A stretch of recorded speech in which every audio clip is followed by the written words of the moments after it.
सरकारी कर्मचाऱ्यांसाठी मोठी बातमी. बेसिक सॅलरीत होणार वाढ. केंद्रीय कर्मचाऱ्यांसाठी एक मोठी आणि महत्त्वाची बातमी समोर आलेली आहे. देशात 8वा वेतन आयोग लागू होताच कर्मचाऱ्यांच्या मूळ वेतन मोठ्या प्रमाणात वाढणार आहे. सध्या कर्मचाऱ्यांना 7व्या वेतन आयोगाप्रमाणे वेतन आणि इतर गोष्टी दिल्या जाते. यापूर्वी 7व्या वेतन आयोगातून जुलै 2024 पासून केंद्रीय कर्मचाऱ्यांना महागाई भत्तेवाढ पूर्वलक्षी प्रभावाने लागू झाली आहे.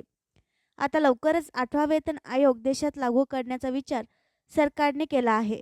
यापूर्वीच कर्मचाऱ्यांसाठी ही मूळ वेतन वाढीची माहिती महत्त्वाची आहे, कारण सध्या केंद्रीय कर्मचाऱ्यांना 7व्या वेतन आयोगाच्या नियमानुसार मूळ वेतन 18,000 आहे आणि 53% महागाई भत्ता दिले जाते. मात्र आता नव्या वेतन आयोगातून केंद्र कर्मचाऱ्यांचे मूळ वेतनात मोठी वाढ होईल.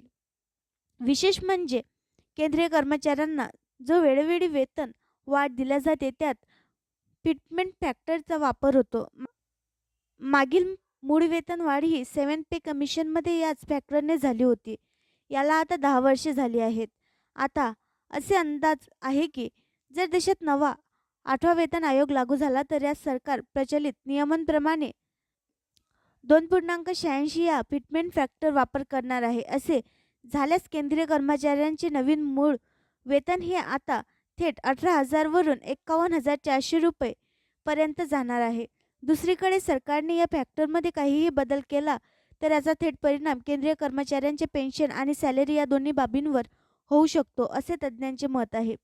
सध्या केंद्र कर्मचारी विविध भत्तेवाढ आणि मूळ वेतन वाढीसाठी 8व्या वेतन आयोगाची वाट पाहत आहे.